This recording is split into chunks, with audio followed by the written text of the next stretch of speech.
Oramos antes de abrir la palabra. Padre, te agradecemos, bendito Dios, por este tiempo de comunión que podemos tener en medio de la semana, en una noche fría. Señor, pero estar aquí en tu casa nos anima y te queremos rogar que tu Espíritu ahora nos guíe con tu palabra, nos des luz, nos ayudes a poder ver aquellas cosas que tú nos estás hablando y mandando para aplicarlas a nuestras vidas. Te alabamos, Dios y Padre, en el nombre de Cristo Jesús. Amén.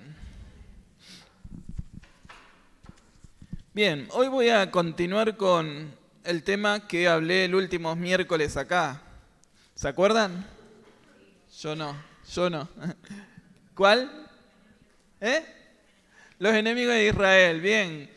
Pero como no dimos todo, di algunos nomás. ¿Cuánto? Ahí sí que no me acuerdo. Ni cuáles. Yo creo que pudimos dar 3, no sé si 4 iniciando, así que hoy voy a comenzar de atrás para adelante, hasta donde lleguemos. Deuteronomio 7:1. Los enemigos del pueblo de Israel. Cuando Israel tenía que conquistar la tierra prometida, Dios ya le había dado esta tierra prometida, pero tenía que cumplir con un mandamiento, con los mandamientos que Dios les había dado.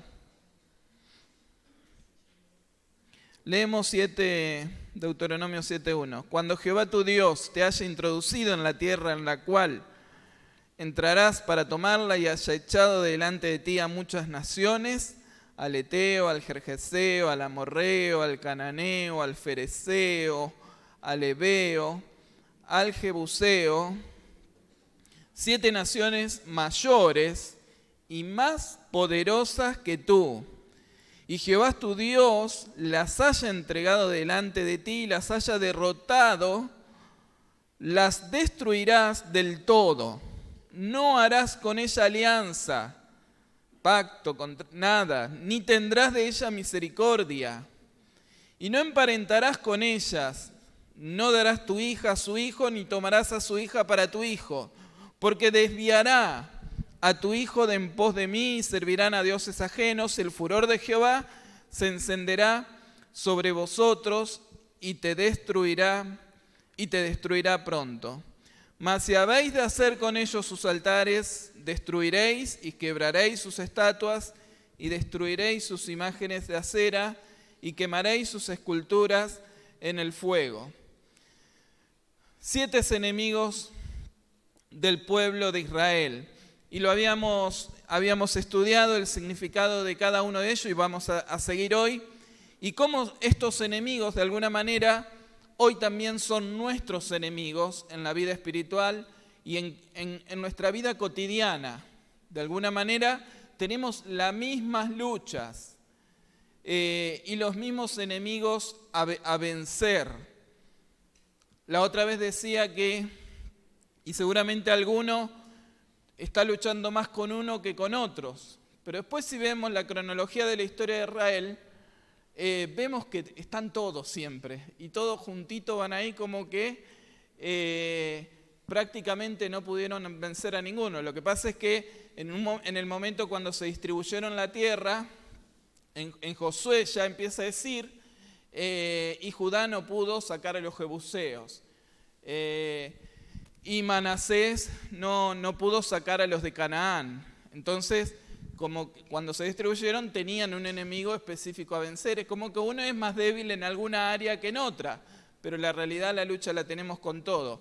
El gran desafío por ahí de esto, y como yo sé que acá hay muchos que han rendido con 10 hermenéutica, es alegorizar en la interpretación de este pasaje. Por eso yo me hice un esquemita con 4 columnas con principios para digamos, entender lo que Dios nos quiere enseñar a través de la historia del pueblo de Israel. Por eso en la columna vamos a ver el nombre del pueblo, del enemigo, al lado el significado de ese nombre, el significado de la palabra. Recuerden que el significado del nombre en la antigüedad de alguna manera identificaba lo que ese pueblo o esa persona era en todos sus aspectos en la vida. El nombre era representativo de lo que realmente era. Recuerden una cronología, los versículos donde aparece con la cronología de los hechos. ¿Por qué? Porque el autor cuenta un montón de historias o hechos o eventos o acontecimientos históricos sin por ahí juzgar si está bien o está mal. ¿Recuerdan esto? Pero hay una enseñanza detrás de cada evento o detrás de cada vez que aparece estos pueblos, y como les dije, muchas veces van todos juntitos. Y por último, una columna donde de alguna manera eso tenemos que extraerlo a nuestra actualidad, a la iglesia. Recuerden que Dios hizo un pueblo entre Israel y los gentiles. De los dos hizo un solo pueblo, y de alguna manera el Nuevo Testamento nos habla también de esta lucha espiritual que tenemos, la batalla espiritual. 2 Corintios capítulo 10 nos dice que nuestras armas no son carnales, aunque andamos según la carne, no militamos según la carne, porque las armas de nuestra milicia no son carnales, sino poderosas en Dios para destrucción de fortalezas. ¿Qué tenían esos pueblos?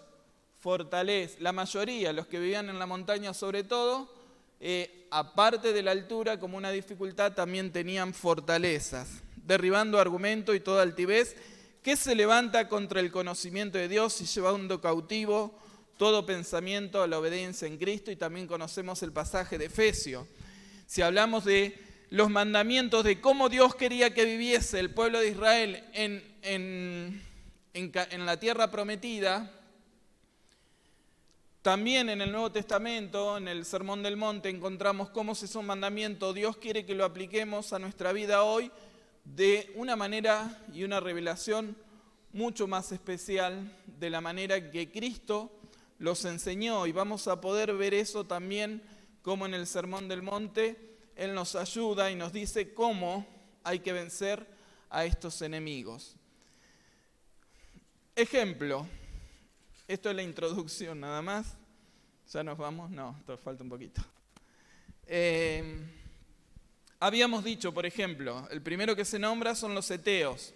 Eteo era el significado, la palabra, la raíz, era terror, miedo. Un miedo que huye o paraliza, y eso también en nuestra vida cotidiana. Era un pueblo de gigantes, recuerden, un pueblo feroz, un pueblo que vivía en la montaña, un pueblo rodeado de fortalezas,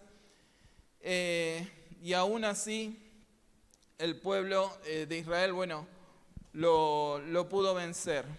Y tenemos como Dios también nos habla ahí de que no nos dio espíritu de cobardía, sino de poder, amor y dominio propio, que no hemos recibido espíritu de esclavitud, sino que para estar sujeto al temor, a la muerte, sino hemos recibido un espíritu por el cual clamamos Abba Padre, que en Cristo tenemos la libertad del miedo a la muerte y que el amor echa fuera el temor.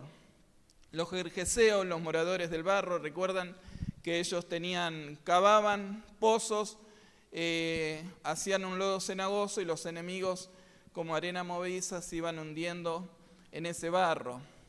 Y no habla de centrarse en lo terrenal, en los aspectos de las carnes. Y también podemos ver cómo en Mateo 5:27 nos habla de muchos principios que tienen que ver con no adulterar, aún el hecho de mirar y lo que esto significaba. Si alguno de estos te es ocasión de caer, es preferible hasta sacarse el ojo con tal de no caer. Y habíamos visto algo de los amorreos, que también vivían en la montaña. Su nombre significa alpinista, montañés, eminencia. Era gente que estaba en prominencia por su posición, por su belleza, también por sus características, digamos. Y básicamente era representativo de altivez, orgullo, soberbia, dominante, y alguien que era dominante, que quería estar en poder sobre los otros. Fíjense cómo ahora los amorreos, o esta condición de orgullo, que muchas veces se los confunde con Canaán. Muchas veces cuando nombran a los pueblos que eran de Canaán, dicen, y los pueblos de los amorreos, y nombran, y son los mismos de Canaán. Es como que tuvieron tanta eminencia en la región y tanta influencia, su orgullo terminó también afectando al pueblo de Israel y a toda la región. Fue uno de los más idólatras y de los que más pervirtió al pueblo de Israel. Eso un poco a manera de repaso. Ahora vamos a ver los jebuseos.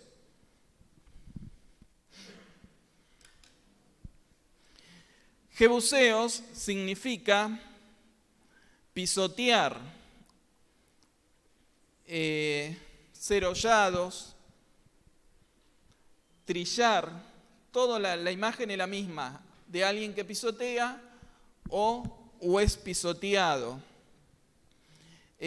Nos habla de alguien que acusa, que culpa, que es legalista. Bueno, lo podemos ver en Deuteronomio 7, y podemos ver cuál fue. Este fue un pueblo que, a diferencia de los otros, nunca pudieron vencerlo. Los jebuseos eran los que habitaban en Jerusalén en la antigüedad. Jerusalén estaba en la montaña, y aparte de la montaña tenían una fortaleza, o sea, tenían muros, y fue el único pueblo. Si dijeron, ¿conquistaron toda la tierra prometida?, diríamos no, porque nunca pudieron vencer o sacar o desterrar del lugar a los jebuseos. Fueron los únicos que permanecieron todo el tiempo durante la conquista de Josué. Lo vemos también en Jueces, y el único que pudo sacarlos y derrotarlos, y lo vamos a leer, fue David. Segunda Samuel, capítulo 5. Veamos las características de este pueblo. Segunda Samuel, capítulo 5.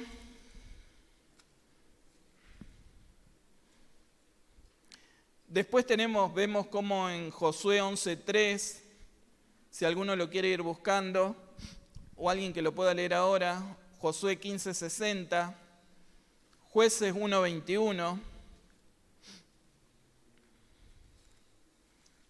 A ver quién tiene alguno de estos Josué para que vean el poderío que tenía este pueblo. 15:60 de Josué. Sí. Kiriat Baal, que es Kiriat Jearim, y Rabá, dos ciudades No, con sus aldeas. 63, perdón. Pero los hijos de Judá no pudieron expulsar a los jebuseos que habitaban en Jerusalén. Por eso ha quedado el jebuseo en Jerusalén junto con los hijos de Judá hasta hoy. Bien. Ahora vean, bueno, en Jueces también vuelve a repetir lo mismo. Fíjense en Jueces, fíjense cómo este ciclo, cómo el que narra la historia del pueblo de Israel, tanto en Josué, dice, no pudieron desterrarlo, no pudieron vencerlos. Con otros negociaron, después lo vamos a ver. Con otros se mezclaron. Con otros los pusieron para que paguen impuestos, no cumpliendo en ningún caso con la palabra de Dios. En Jueces lo mismo, vemos el ciclo donde el pueblo de Israel hace lo malo ante los ojos de Jehová. ¿Qué era hacer lo malo ante los ojos de Jehová? Era no cumplir estos mandamientos. Primer principio, tenemos un Dios celoso, un Dios que mandó que el pueblo de Israel sea luz y las naciones gentiles puedan conocer que el Dios de Israel era el único Dios vivo y verdadero, todopoderoso. Un Dios celoso, un Dios que lo quería Israel solo y exclusivamente para Él. No había opción para ningún otro tipo de ídolo, idolatría o desobediencia a lo que Dios le había dicho.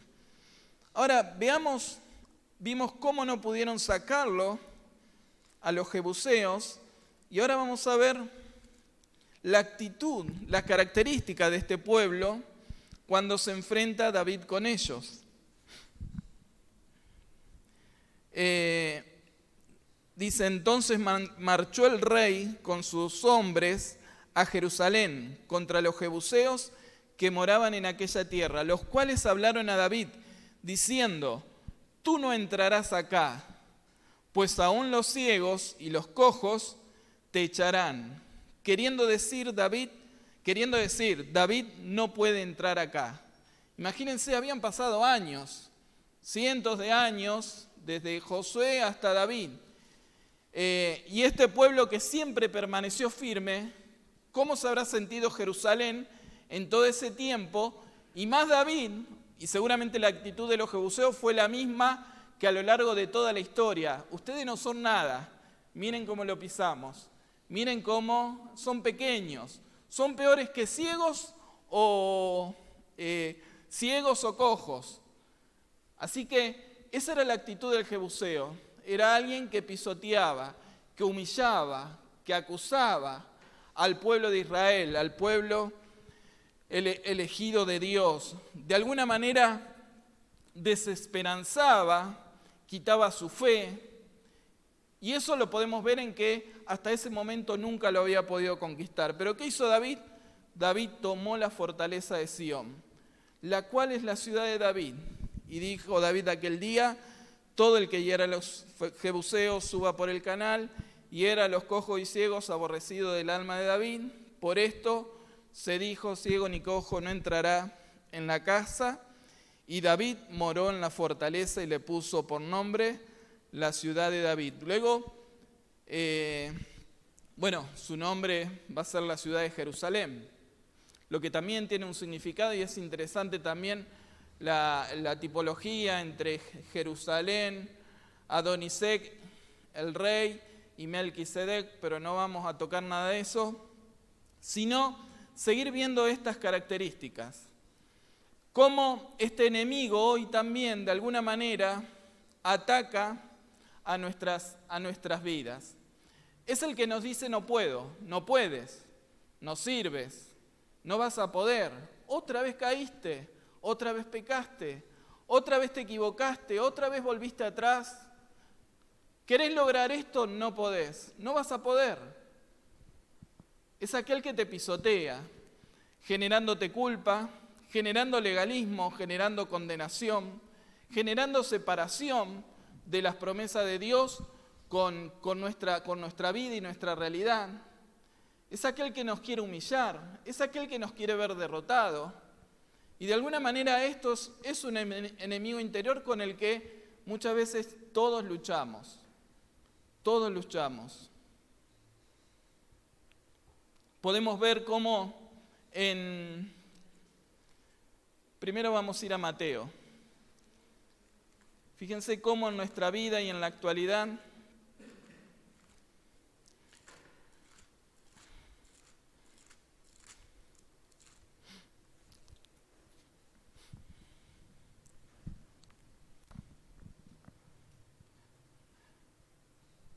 fíjense acá aparece la misma palabra, Sermón del Monte.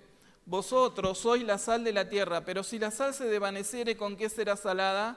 No sirve más para nada, sino para ser echada fuera y hollado por los hombres. Vosotros sois la luz del mundo, una ciudad sentada sobre un monte. No se puede esconder ni se enciende una luz y se pone debajo de un almud, sino sobre el candelero y alumbra a todos los que están en la casa. Así alumbre vuestra luz delante de los hombres, para que vean vuestras buenas obras y glorifiquen a vuestro Padre que está en los cielos.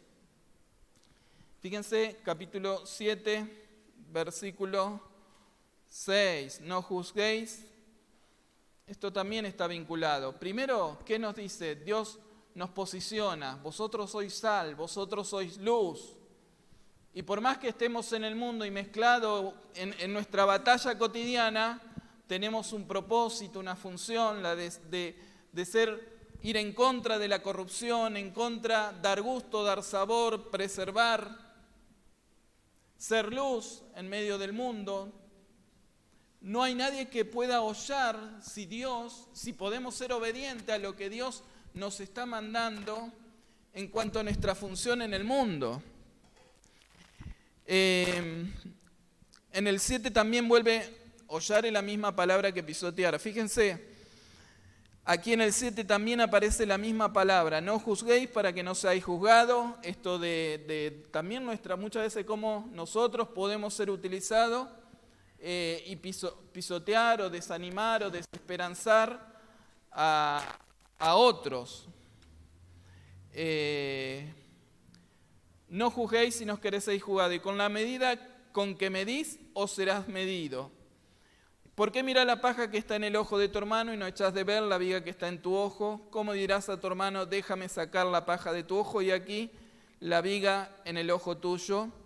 Bueno, saca primero la viga de tu propio ojo y entonces verás bien para sacar la paja del ojo de tu hermano. No deis lo santo a los perros, ni echéis vuestras perlas delante de los cerdos, no sea que las pisoteen y se vuelvan y os despedacen. Habíamos dicho cómo este enemigo nos quiere desanimar, diciendo que no podemos, nos quiere desesperanzar, nos quiere condenar. En Romanos capítulo 8, fíjense la respuesta en esta batalla. ¿Cómo vencer a este enemigo? ¿Qué seguridad podemos tener de que realmente Dios tiene un propósito para nuestras vidas? Y podemos tener fe, podemos tener confianza, podemos apropiarnos de esa armadura de Efesios sabiendo de que en Cristo podemos ser que más vencedores. Fíjense, ¿qué pues diremos esto? Si Dios es por nosotros, ¿quién contra nosotros? ¿Qué enemigo, por más alto, por más fuerte como los jebuseos que sean, puede estar contra nosotros? El que no escatimó a su propio Hijo, sino que lo entregó por todos nosotros. ¿Cómo no nos dará también con Él todas las cosas? Otra vez, fíjense, relacionado con... ¿Quién acusará a los escogidos de Dios? Dios es el que justifica, Dios perdona, Dios en su gracia redime, Dios en su gracia nos da nuevas oportunidades.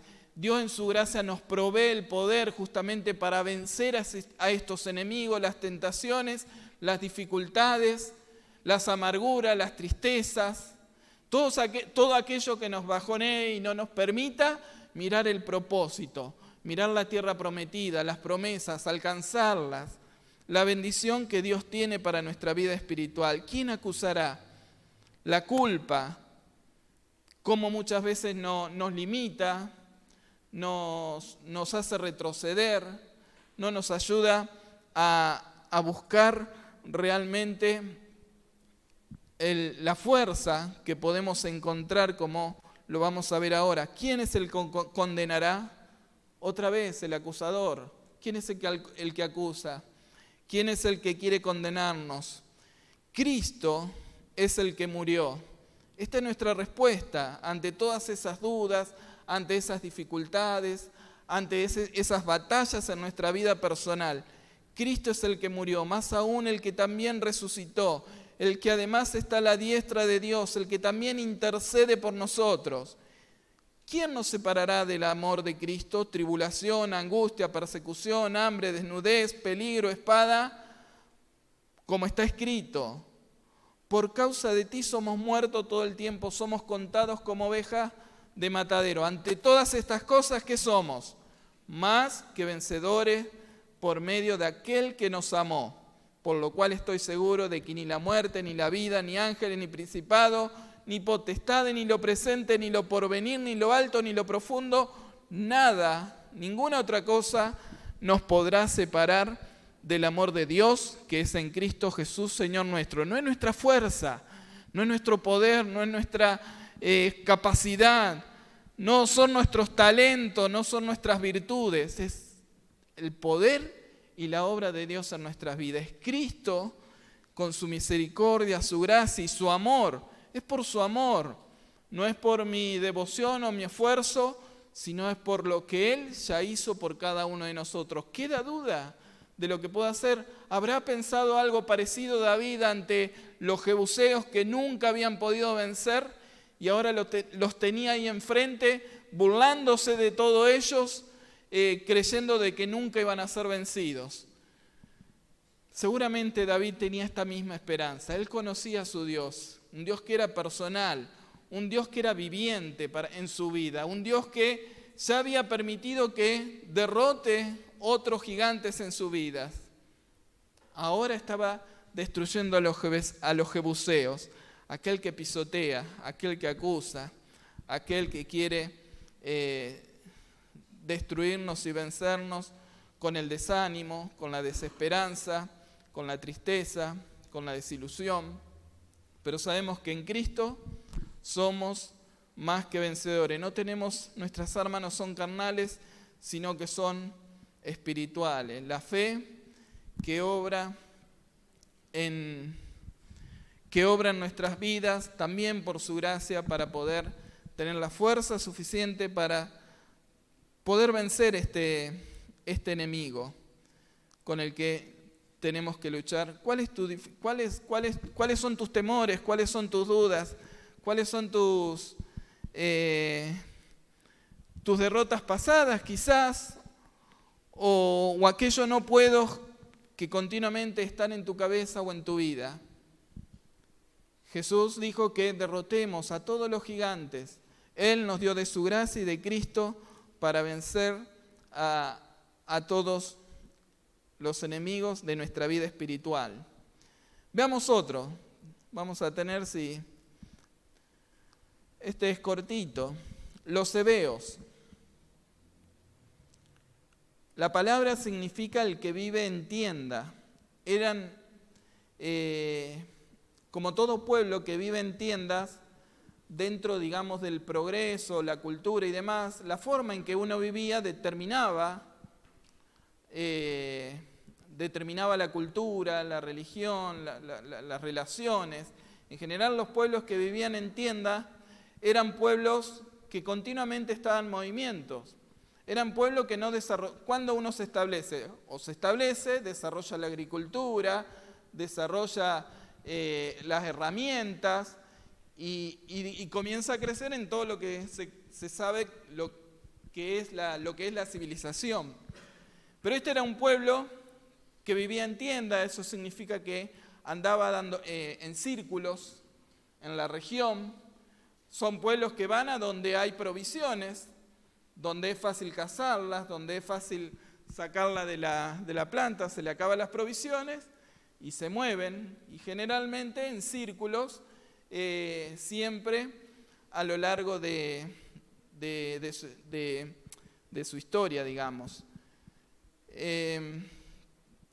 Los pueblos que viven en tiendas son pueblos que tienen una visión limitada con respecto al crecimiento y a todo lo que tiene que ver con la herencia y el progreso en la tierra. Y en general, como vamos a ver, ¿cuál fue el vínculo que el pueblo de Israel tuvo con los hebeos? Hay un pasaje característico. Fíjense, quizás, como no vivía en las montañas, vivía en el valle, no tenía murallas, vivía en tiendas. Si veían un enemigo que era muy poderoso, tenían dos opciones: o huían o negociaban, o engañaban.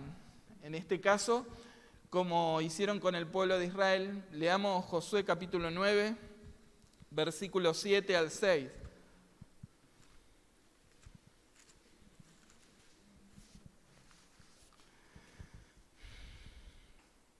Dice el título: Astucia de los Gabaonitas. Cuando oyeron estas cosas, todos los reyes estaban temerosos. Ahí te dice, fíjense, los que estaban en la montaña y quienes en el llano.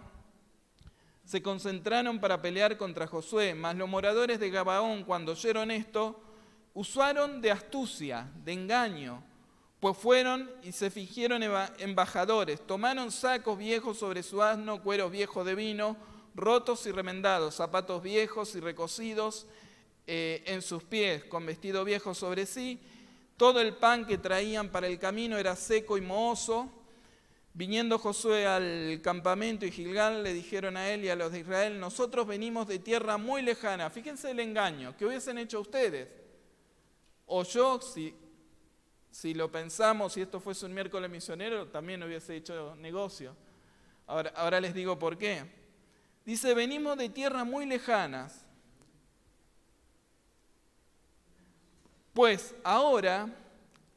Haced pues ahora alianzas con nosotros.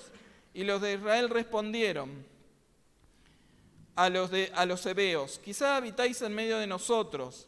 ¿Cómo pues podremos hacer alianzas con vosotros? Y ellos le respondieron a Josué, nosotros somos tu siervo. Y Josué le dijo, ¿quiénes sois vosotros y de dónde venís? Y ellos respondieron, tu siervo han venido de tierra muy lejana, por causa del nombre de Jehová tu Dios, porque hemos oído su fama y todo lo que hizo en Egipto. Todo lo que hizo a los 2 reyes, a los amorreos, a los que estaban del otro lado del Jordán. O sea, ellos utilizaron, fíjense, ¿qué hubiésemos hecho nosotros? También vamos a evangelizarlo. Hagamos pacto y los evangelizamos. Pero ¿cuál era el mandamiento de Dios? Tenían que destruir a todos lo que habitaban ahí. ¿Se contradice el propósito, el plan eterno de Dios, la historia de la salvación, con lo que está enseñando acá? ¿O con este mandato a los pueblos? ¿Cuál tenía más importancia en todo caso? En realidad, esto lo entendemos si consideramos que el principio de contar la historia, ¿cuál era? Era contar cómo el pueblo tenía que obedecer el mandamiento de Jehová. ¿Para qué? Para que Dios siga siendo el Dios de Israel y no se vayan tras dioses ajenos. Era mucho más fácil cuando se casaban con algún heveo gentil, como se mezclaron ahora, que ellos se conviertan, como pasaba, como les contaba hoy, en jueces continuamente, y hicieron lo malo y eran derrotados, eran puestos en esclavitud, intercedían, venía Dios. Los reyes también. ¿Qué características tienen los reyes? ¿Cómo cuentan la historia? Hizo lo malo ante los ojos de Jehová, hizo lo bueno ante los ojos de Jehová. ¿Destruyó los altares? O no lo destruyó. Siguió a los dioses ajenos. El foco de la historia estaba en cómo obedecieron el celo, el amor, el compromiso que ellos tenían en sus vidas con el único Dios de Israel. Y acá lo que hizo el pueblo con los heveos fue mezclarse. Hicieron un pacto, hicieron alianza. Después lo pusieron de aguatero y leñadores. Pero vemos cómo ellos se fueron mezclando con el pueblo de Israel. Si ustedes leen en Segundas Reyes, lo vemos en Nehemías a estos 7 pueblos. Fíjense, se fueron a Babilonia, volvieron y los pueblos seguían en la región. En Reyes podemos ver cómo el pueblo se corrompió de tal manera. 17, Segunda Crónicas.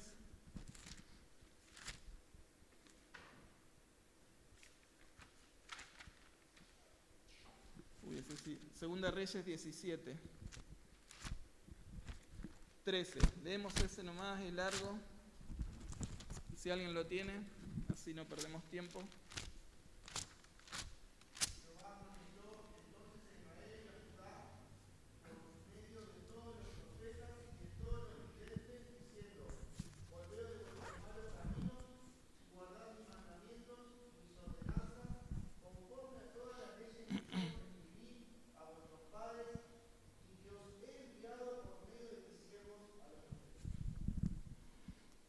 Bien, podemos seguir y vieron cómo ellos no obedecieron, endurecen su cerviz, se ponen más orgullosos y podemos ver en este pasaje las características de los enemigos personales de su vida interior, en su mente, porque no están afuera, están adentro nuestro, son nuestras debilidades, aquellas cosas con las que luchamos.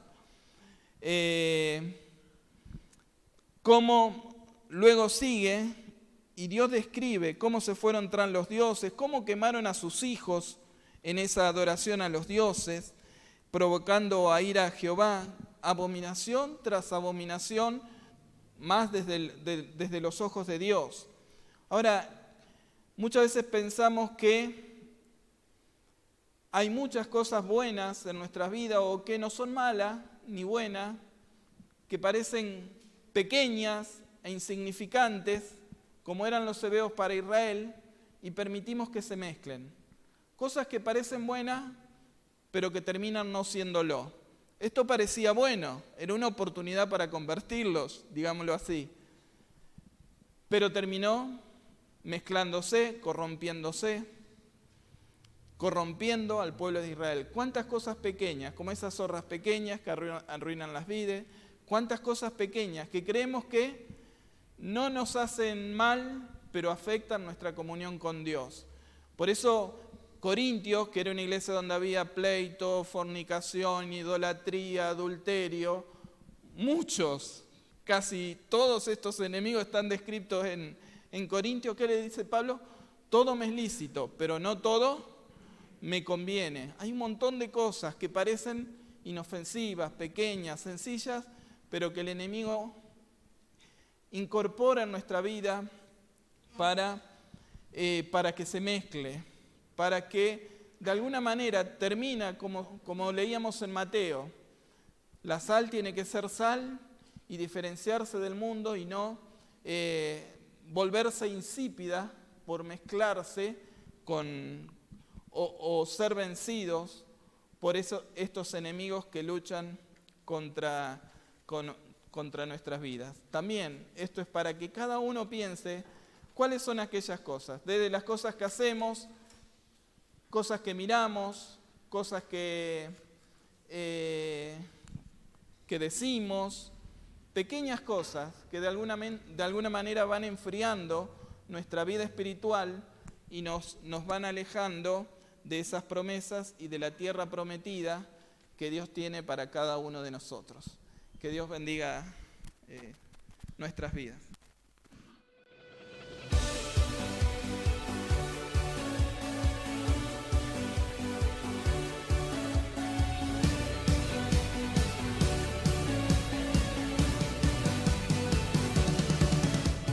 Nuestro encuentro espiritual de hoy está llegando a su fin, pero la Iglesia nunca descansa. Podés seguir en contacto con nosotros a través de todas nuestras redes de contacto que aparecen en pantalla.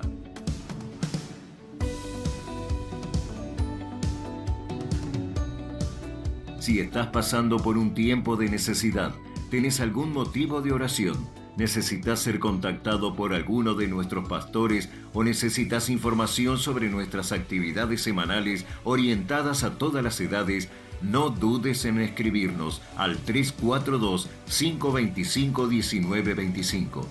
Para tu tranquilidad, toda conversación y consejería es completamente confidencial.